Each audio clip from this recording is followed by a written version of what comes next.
it's always a great time to talk about emotions, right? But man, has anyone else had a rough week? It just seems like there's a lot going on. Nothing necessarily even bad, just a lot. Maybe it's just me. Anyway, welcome to everyone. Come on in. Let's see how. Let me get to my chat. They've put new features on my thing. You guys are watching me on YouTube. I'm actually using something called Restream to broadcast because that means I can utilize slides if I want to, which I'm probably not going to today, but it's pretty fun to be able to stream. So if you type in comments on the YouTube channel, it does come through to me, but it takes 15 seconds to get to me. So type your comments away and just be patient and see that they are coming. They will come to me and we will be able to address them. I had in my brain, because I wrote what I was going to talk about like a month ago, that I was going to talk about emotional support for kids, which I think I am going to pull that in as well. But really, this is the focus is about your own emotional support or supporting people around you, or just understanding the emotional component to healing. And that's why we call this the next onion layer, because as you peel off the onion layers of healing your body, right, you find different things underneath. And sometimes that's a different physical thing, a new little pocket of toxins or a new level of, health issue that you hadn't dealt with for a long time that you thought was gone, but was really just suppressed. But also, sometimes the emotional layers we get are emotion. Sorry, the onion layers we get are emotional. So that's what we're going to talk about today. And you saw my little iodine patch on my arm. I showed a kid what I was doing before I put it on him. And I was like, oh, I'm teaching. Oh, well. Cross promotion between videos. Go watch my applying iodine video sometime. Okay, so we are going to talk about this, and hopefully people are going to join us. Addressing emotions, the next onion layer. I do have a handout that's just basic bullet items that I do use when I sometimes teach this class in person. I'm very excited to have it online. I'm going to try to be efficient so it doesn't get too long, so it's really accessible for people to watch. So here we go. There are a few things that we're going to talk about today. Some baselines that I feel like I built my understanding of emotions on. And people often don't believe this about me once they know me, because I am in a very different place. But most of my life, I was very, very low in my emotional reactions. I would say I was very low in emotions, but I now understand I had so many emotions and I just suppressed them. But I really was low in my emotional reactions. I did not engage with anything besides anger, because anger was what was allowed in my family, and that's something we're going to talk about. A lot of the things that I have learned, I'm going to highlight where I've learned those from, and I've taken parts of them and left other parts. So there's not one best way, but I do think there are some basic principles. Truth is truth, right? And so when you come on a true principle, you're going to find it in various different aspects, and you're going to find it explained by different people in different ways, which will make it be more understandable to you than a different way. Explanation may make it understandable to someone else. So I'm going to mention some of those resources as we go through. The top 3 places, besides just my practice, right, that I learned about how to deal with emotions is something called Relational Needs by David Ferguson, something called IFS or Parts Work, and something called TPM or Transformational Prayer Ministry. So those 3 things really, and in that order is how I kind of learned them, really helped to me understand emotions were real and helpful. This relational need chart that I have that I'm going to be referring to, but it is not mine to reproduce, so I can't put it on, load it as a PDF and put it on as a link, but you can go to Relational Needs. I'll find the website. You can go to Relational Needs. I'll put a link in the description below for getting that connected with them. There's a relational needs quiz you can take, and you and a significant other or someone in your life, or even your practitioner maybe, should know what your relational needs quiz is and understand that a little bit, because that will help better support you. Relational needs the top 10 relational needs is what this man came up with, and putting kind of a lot of different emotions into major categories. And those 10 categories are acceptance, affection, appreciation, approval, or blessing, right? Just like, I bless what you're doing. I'm happy for what you're doing, and I just want you to succeed, kind of thing. Attention. So those are the 5 A's: acceptance, affection, appreciation, approval, and attention. And then we have comfort, encouragement, respect, security, or being able to be at peace, and support. What's really cool about this list, and I would jump on those because those make sense, we know all those words, but they define them, and then they give examples of what happens if you're not feeling that. So, for example, if you're not feeling enough attention, or if your need for attention is not being met properly, you could feel desperate, disconnected, lonely, or frustrated. So what's really nice about these negative words is that's where we live, right? And so it's hard till you practice this to know, oh, my emotion is I'm feeling a lack of affection right now. But if you say, oh, I feel undesirable, I feel disconnected, I feel unsafe or distant from my partner or whatever, that is a trigger of, ooh, your affection need is not being met fully. So this I find is a super helpful chart. I'm happy to give these away in person. I think that they would love that, but I'm just don't have the permission to publish them online. So you can come get one from me if you are here and want to. But also I just direct you to their website for sure.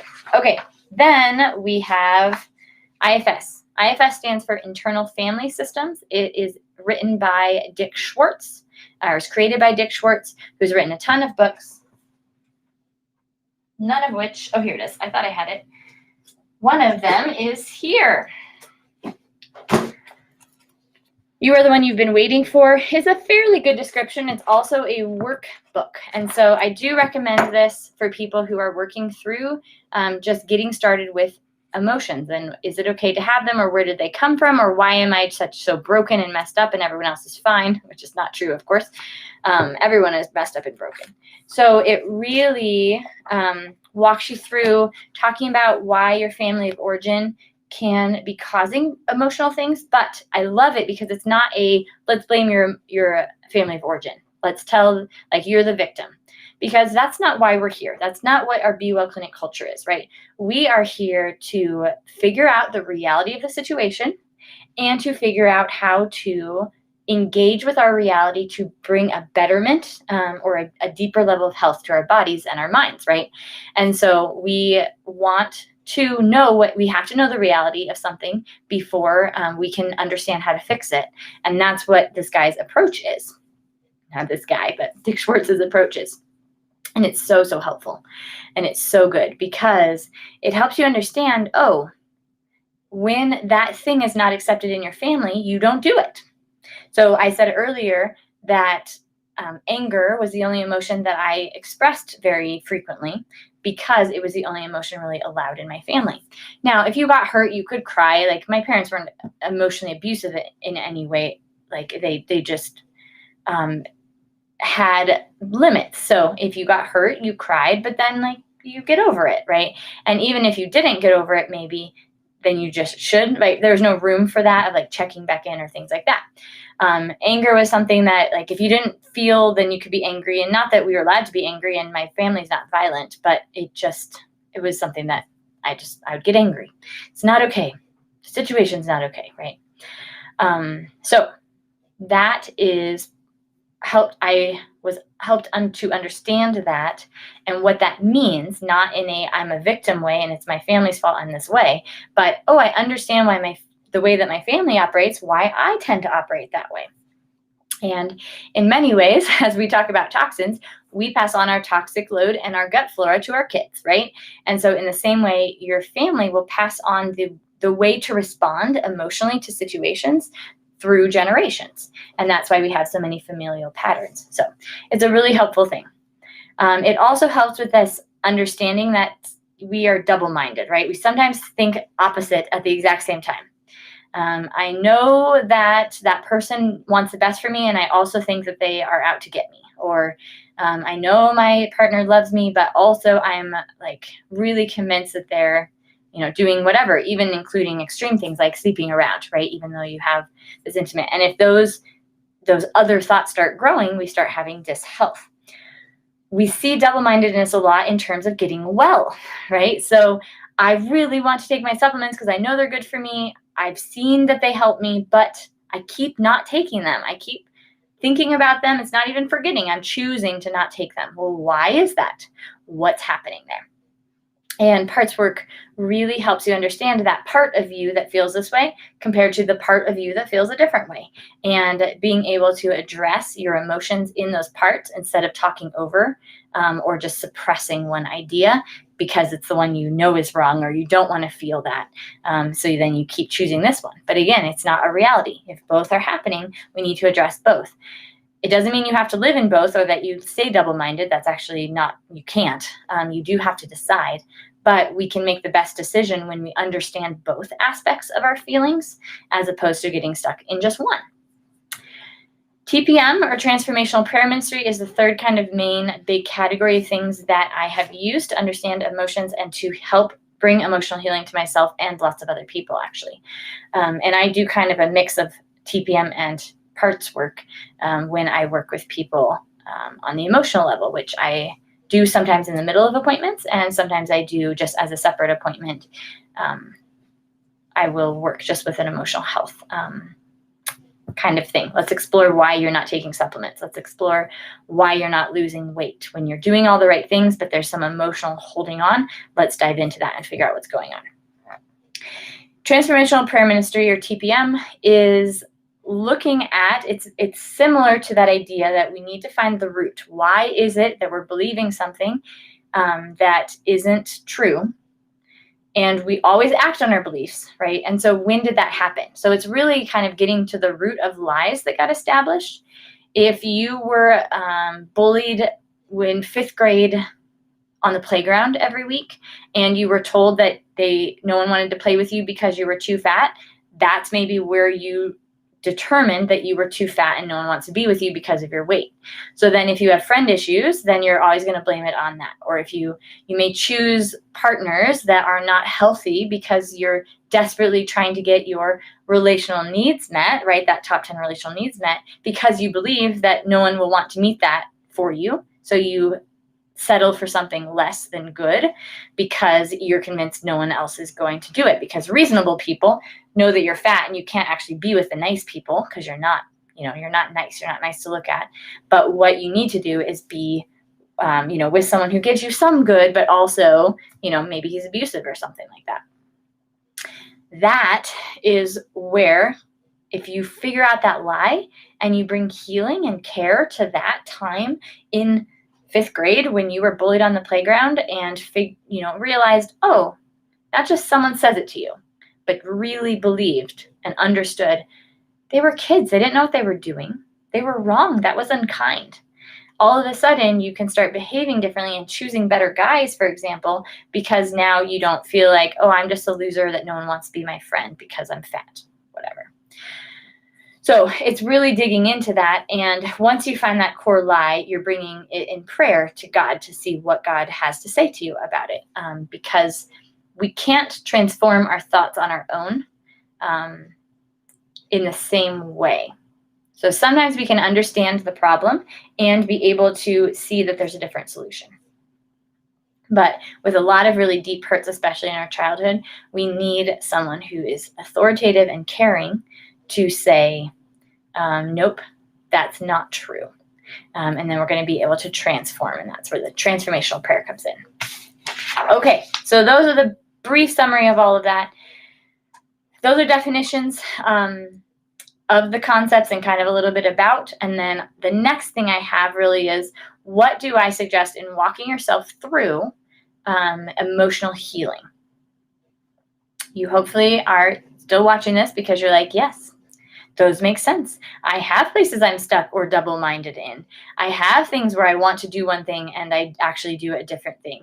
I have places where I'm stuck and like running away from self-sabotaging my health, things like that. And you want to figure out why. So here are phrases that are very helpful to dig in a little bit deeper.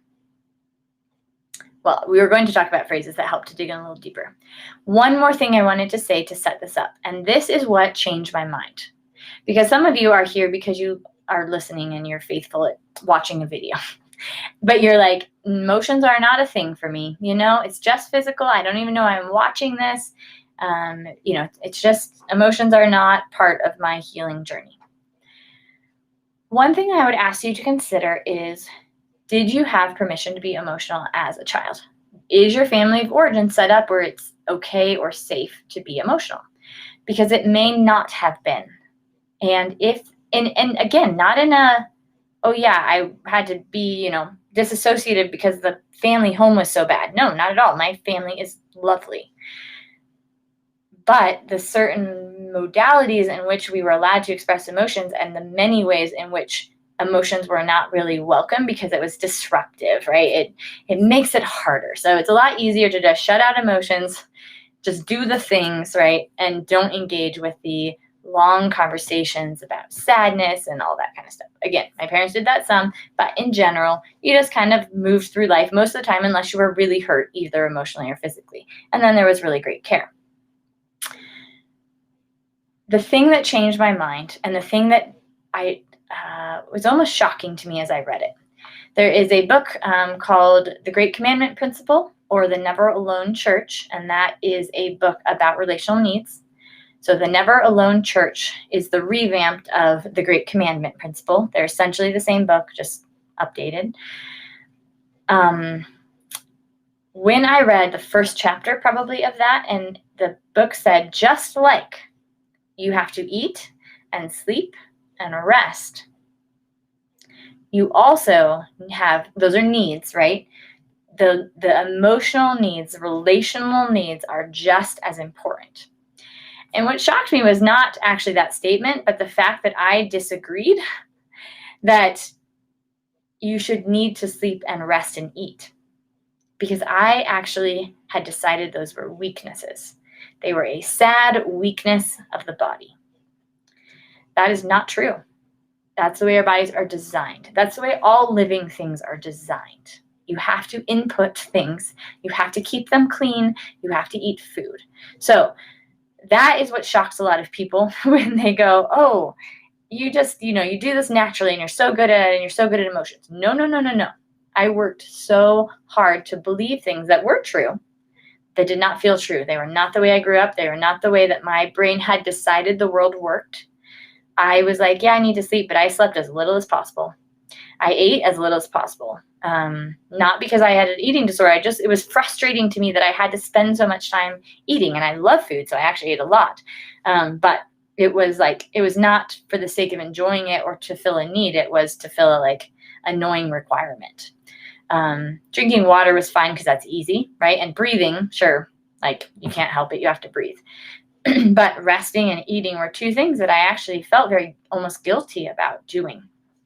Or if I needed extra things, I had started having some food allergies at that point, and I felt very guilty about having a complicated need as opposed to just being able to eat some kind of calorie and move on with my day. So I really understand when people come that way, and I have a lot of people come to see me that are actually in that place, and I really understand where they're coming from because I was there.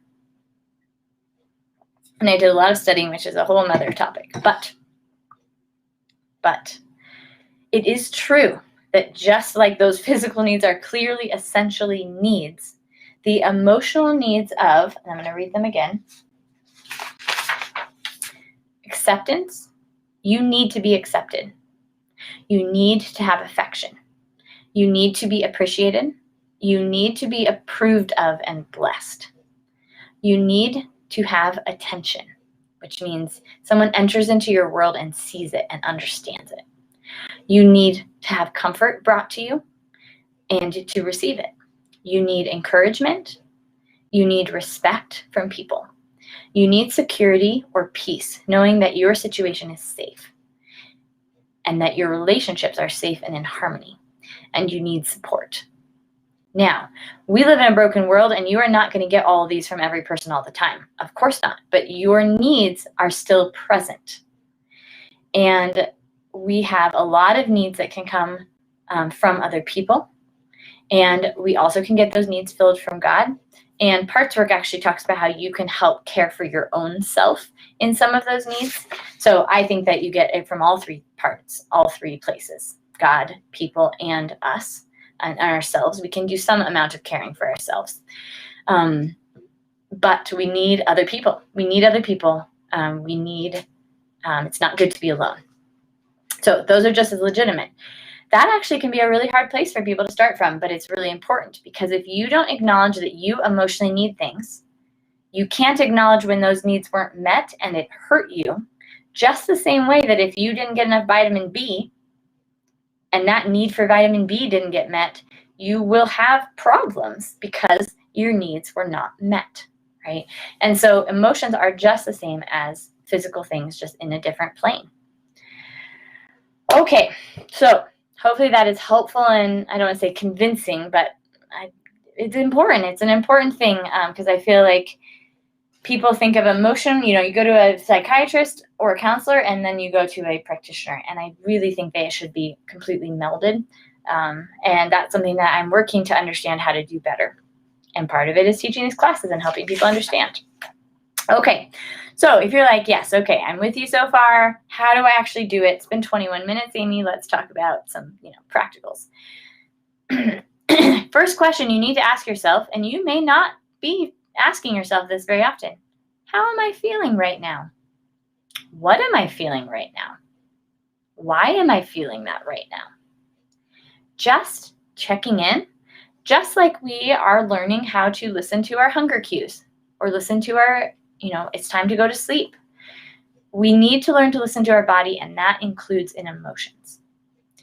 Emotions are very connected to our body, right? And they also will affect our body if they are unanswered, if you will. So what, how, or why am I feeling what I'm feeling right now is a great place to start. A lot of people set an alarm on their phones. This was suggested to me, and I think it's a great idea. Set an alarm on your phone 2 or 3 times a day that is just for you to stop and notice how you're feeling currently. You can spend 30 seconds. Just notice. So then you find out, every afternoon I'm really stressed out. Every morning I'm sad. Every night when I'm alone, I get anxious or whatever, right? So the first thing that we do is keep a journal, right? See what is happening and see if you can detect any patterns. You don't have to rigidly keep a journal, but this is one of the reasons journaling is so helpful. So you can definitely do a journal, maybe just something really small that you just kind of write down. Literally, I'm feeling sad. I don't know why, but I got a hard phone call earlier. I'm feeling sad. I do know why. My grandma died yesterday, whatever. So you can kind of keep a journal and start tracking things, mostly to bring to your awareness, less like, it's not like a headache journal where we're tracking to figure it out. It's more to just bring it to your awareness so you understand and start learning to tune into that frequency of emotional checking in. When you do that, and you can start this right away, is the second question, which is that feeling located somewhere in my body? My chest is anxious. I'm anxious and I feel it in my chest. I'm really tired and I feel it in the left or right temple, I guess is what I'm touching, of my head. I'm worried about someone and I'm feeling that in the pit of my stomach, right? We often have things like we describe feelings in our body with descriptive words. Butterflies in your stomach means you're nervous, right? We all know that. Shoulder tension, stress tension, stress headaches. We all know what that means, right? So we do have commonalities that we often share because the body works, its emotions work with the body, and it's a thing, they connect with each other. And then sometimes we actually will have a vulnerable part of our body in which the emotion can connect with the body, maybe in a different way. You may feel it in your lower gut because you're having gut issues, whereas most other people might feel it in their heart or their stomach or something like that. Okay.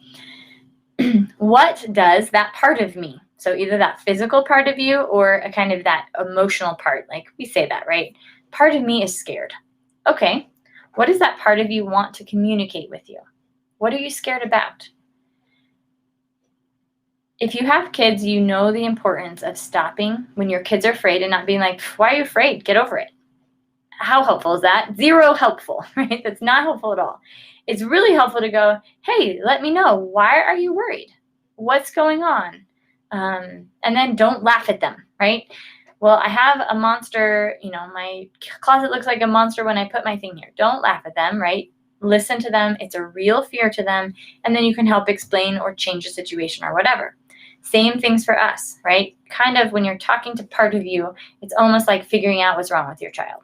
It's the same questions, same compassion, going in and understanding. What does part of me want to communicate?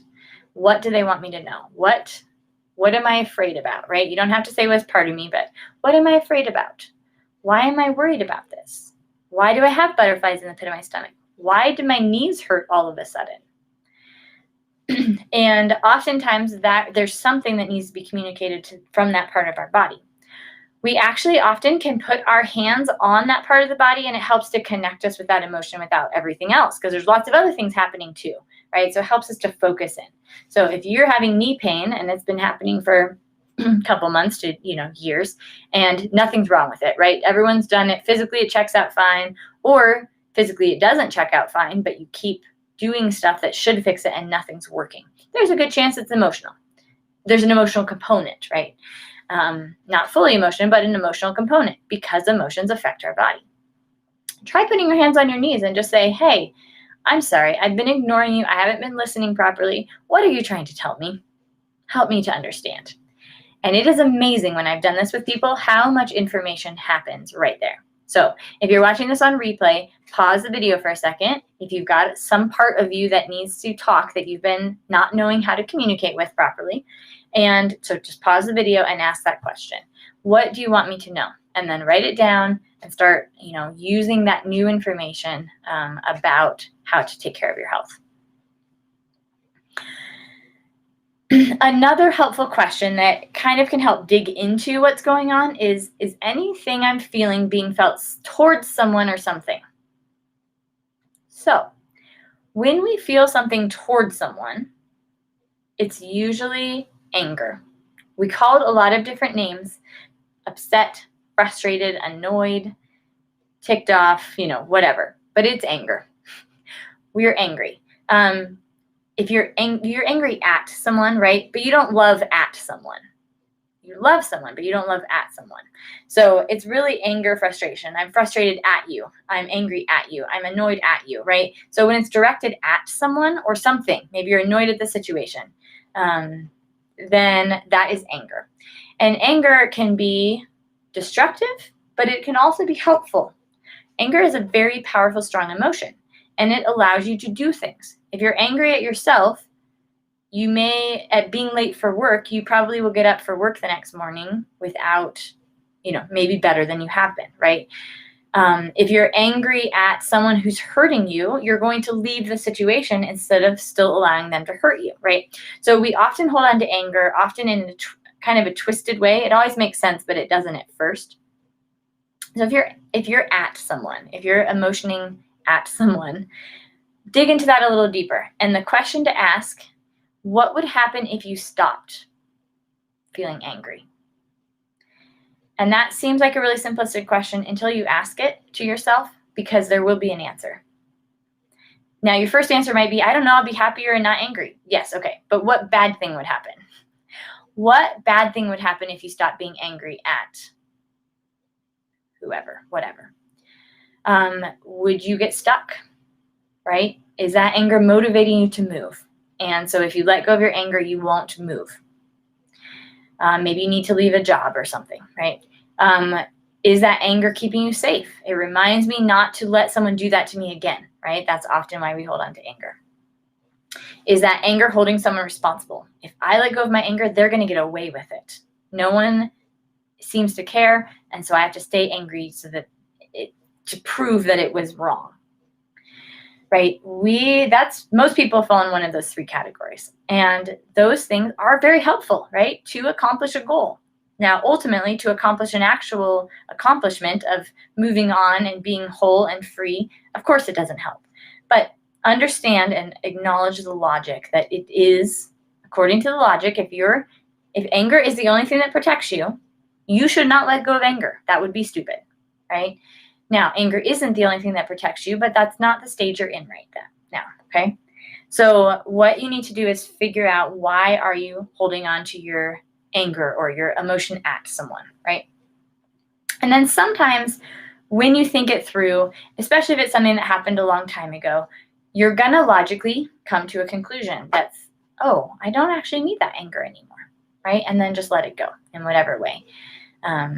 Repent of it, just say, I'm done with that, release it, whatever you do to kind of release anger, do that. If you can't hold on to it, you need to understand more. And there's a point where working with someone, at least for a while, like me, or there's lots of people trained in this, are going to be really helpful to help you figure out how to let go of anger. And TPM, Transformational Prayer Ministry, is really helpful in that. And you can go on their website.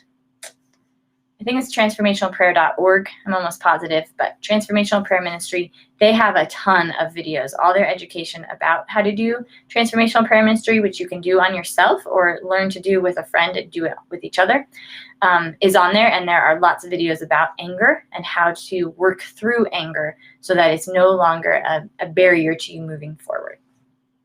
Okay. The last kind of broad question, which we kind of talked about, is, why do I feel that way, right? And this can be asked both in like the early just scanning, right? What emotions am I feeling right now? Why do I feel that way? Maybe because, so-and-so just walked by my office doing whatever again that annoys you, right? So figuring that out. But also, if you're in an emotion and you understand, no, I'm really sad, and I just don't know why, right? The next logical question is, why do you feel that way? And that can help start bringing things out, and opening up the mystery or the onion layers of that emotion itself. Because usually we don't let go of an emotion until we feel understood. Here's the example and kind of proof of that. If you were driving on the highway on your way somewhere, and some event, right? And you almost got run off the road by a semi. There's construction. I'm making this really real. Sorry if it's triggering. There's construction. There's like a barrier. You can't even go off on the grass. You literally are about to get squished by a semi. And you somehow figure out what to do. You maneuver. You slam on your brakes, and all these things happens. Okay. What are you going to do as soon as you get to the event? You're going to tell the first person you see, you cannot believe what just happened. I almost died. The semi came and squished me. I barely got out of the way. I am so terrified. Still shaking, right? What if that person said, okay, well, you're here now. Let's keep going. You're kind of late, actually, and I need you to do these things. Probably you go to the next person and you would tell them the same story, right? And what if that person's like, that reminds me of the time when I almost got run off by a semi, and they tell you a 3 to 5 minute story, right? What are you going to do? You still haven't been heard, right? And so you are going to go to another person. And what if that person goes, oh my goodness, I'm so scared with you. That must have been so intense. I'm so glad you're okay. I'm so glad you're okay, right? What are you going to do now? You probably don't need to tell anyone else at the party, because you were heard and understood, and you were able to then let it go. So we've been taught in our culture that if you give attention to emotions, it will get bigger and worse and unmanageable, right? And that's just not true. That story proves it. If you were given attention for that emotional experience, you then are able to move on, right? So that's what we need to do. We need to do it with ourselves. We need to do it with our kids. Now, that doesn't mean you should go, oh my goodness, can you think of that? And what if this happened? And can you just imagine if your trunk had gotten squished? And what if your child was in there, right? That is not what you want. That's not what I'm saying. I am not saying make it worse or be like an anxious bubble to make it bigger, right? And so we don't want to do that with our kids either. You don't want to have your kid fall down or be hurt and go, oh my goodness, they were so mean to you. You know what we should do? We should never talk to them again because they're just always mean to you, right? No. You should say, I'm really sad that you got hurt. That was not nice for them to call you that name.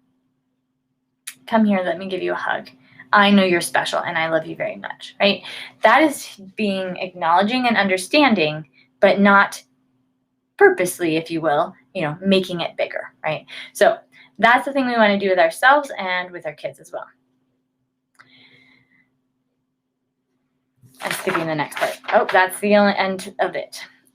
I will modify this a little bit. So there's a concept in parts work called self. So we have parts and then we have self. And self is kind of the most mature version of you. It's always believing only truth. So when you're operating out of self, you're actually operating the best. That's when you get done with a conversation that was really hard, or you could have said a million wrong things, and you just were at peace and you knew what to say and it went as well as it could have. Even if the other person was kind of starting angry or something, you kept calm and you were just able to engage, and you're like, wow, that was an amazing conversation. How did it go so well, right? You were probably acting in self. So it's that place. When we're acting in self, and the goal for parts work or IFS is to get in self as much as possible, because it is the most mature, best part of us that is operating in all the truth that we know, instead of parts of us which often operate in partial truth. And so when you're in self, you're really engaging well with people. So we want to engage well with people. So it's good to be in self. And there is this idea of how to know if you're in self. And there are 7 C's of self, of being in self. Descriptive words that help you understand, am I operating in this best part of me? So calmness, compassion, courage, clarity, creativity, curiosity, and connections. So when you're in self, when you're in that best part of you, you are wanting to engage with either yourself or other people calmly. You're curious. What's going on? What's happening?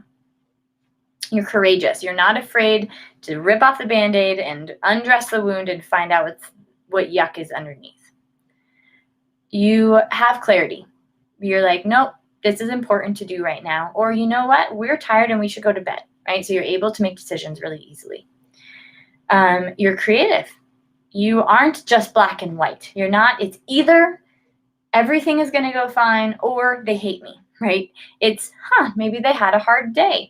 Maybe that person in traffic actually didn't even see me, right? So you're able to come up with creative ideas besides either they must hate me in traffic or I must be invisible, right?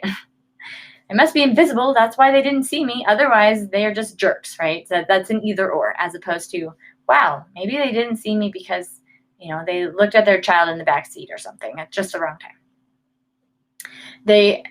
When you're in your best self, you are wanting to make connections, and you're having compassion. That's when you look at someone who's hurting you, that you go, man, you are hurt. That's why you're hurting me. Now, you may move out of claw's reach, but you have compassion about why they are doing what they're doing. So that those are the 7 C's of self, according to IFS. And it's a really nice thing to go, it's good to operate in those character qualities. When you're feeling that way, you do feel better. You do operate easier. Things go better when you're there.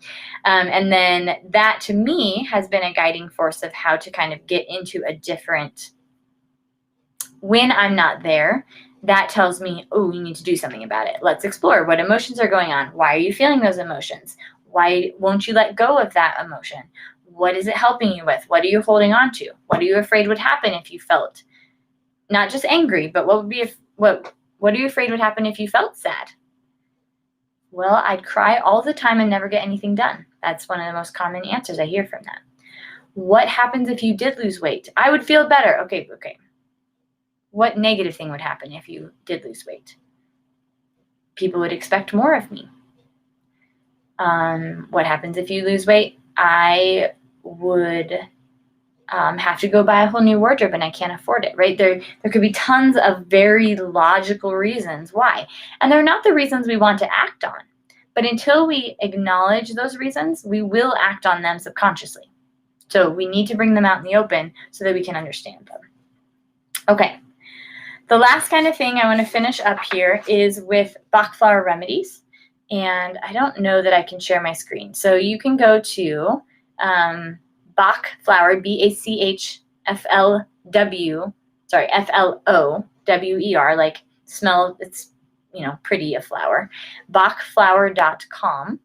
And bachflower.com is going to have your homeopathic remedies for emotions. And there's a lot of descriptive things about when you might use different ones. And those can help us be in a different emotional state or correct an emotional state, which can help us as well. So addressing emotions is incredibly complex. And I hope that this made some amount of logical sense in terms of introducing categories. If you are interested in more emotional support, do reach out to us. We do have different connections. There's lots of people who do TPM, for example, all around the country. There are a ton of IFS providers all around the country. There are lots of people who do relational needs, and that is a class you can do. There's even a marriage preparation or a marriage skills class when you're in marriage that does help you learn your spouse and it's never too late to start, learn your spouse and learn how to do that. Oh, thank you for posting the Bach flower. So that is going to be really important to do. Homeopathics work really well with emotions, especially 200C homeopathics, which is what Bach flower remedies are, and a lot of other flower essences are there. Do some research, get connected with someone who's an expert. I am not an expert. I've just been experimenting. You can't really do it wrong. So, if you take bottles at a time and it's not the right thing, eventually that's wasting money at least. But if you're just doing a few drops and you're experimenting and trying to learn, you're not going to break yourself. You're not going to break anything. You're just going to learn and it's going to be fine. Let's see. Relational needs, I would say go take a relational needs quiz. It is so much different than 5 love languages and things like that, because it gives you your top 3 needs and your lowest 3 needs. Which will help you and someone else you love. We do it sometimes as a staff. Families do it. Roommates, I've done it with my roommates before, just to help understand what happens. And there's a whole study in that, and it's just beautiful. So I definitely recommend that to just really understand the needs we are made with for in terms of emotions. It also helps us to see other people's needs and be able to meet them more effectively. And this is really important for parents, because you want to meet your kids' needs, and if you just seem like you keep missing it, you're just not getting it. Well, they may have different needs than you, and so you're trying to meet a need out of love that is for affection, but they really need attention. And those are pretty close, so it's hard to distinguish them unless you kind of have a little more understanding of definitions. So you really can become skilled at doing emotional care for yourself and your family and those around you that you love. And then there's ways to dig in deeper about what kind of emotions are paused. We do have an in-person group right now that meets. So if you're near to our clinic, we have a group that meets every other Monday that does kind of practice and does it. It's really a group session to work on practicing emotions. So you can contact our office if you want more information about that. And then I am open to potentially doing an online group or an online TPM class, for example, and teaching that. That's a 8-week commitment or so. So anyway, as people are excited about this, if this is something that really makes sense to you or it would be helpful, do reach out to us, even over the span of time as you're watching replays on this. It doesn't have to be just now in July of 2021. This is something that I believe is incredibly important, and I will continue to grow in ways to have this accessible to many people. It does take time to learn. It's kind of a new skill set for a lot of people. It's really new and really different thing to learn, but it's completely learnable. If I can learn it, you can learn it, guaranteed. So yes, so there is that.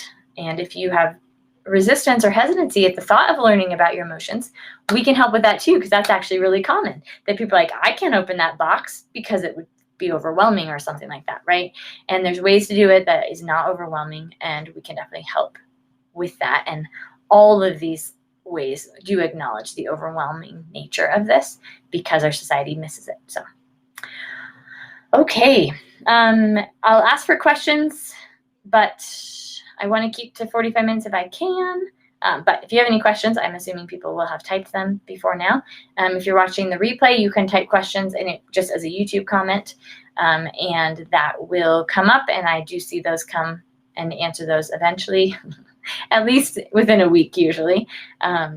Audrey's very good at telling me I have those to go look at. So we will look at those, but we'll give a minute because it takes a minute to type out, and then it takes a minute to hit enter, and it takes 15 seconds for me to get it. So if in 20 seconds or so I don't see a question, we will be done for tonight. Thank you all for being here or watching the replay. Yeah, let me know what your interest is. Our next YouTube Live, I'm teaching again, and it is preparing kids for school to set up well for success, both mentally, to have their brain on, right, and able to focus when they can't focus, right, to work on emotions and to work on just security. Okay, thank you for the question. The replay is the same link, and it stays on YouTube. So you always can come to the same link right here, and it will bring you back to this video. It will instantly be uploaded as soon as I click end. So that is where you can get it. Okay. Thanks for that question. Thanks for that clarification. I love YouTube, so I understand that, and I forget a lot of people don't know how YouTube works. So replay will be same link forever, or you can search for it on the channel if you don't have the link to send to someone. Okay, I hope this was helpful, and I will see you guys in a couple weeks or so when our next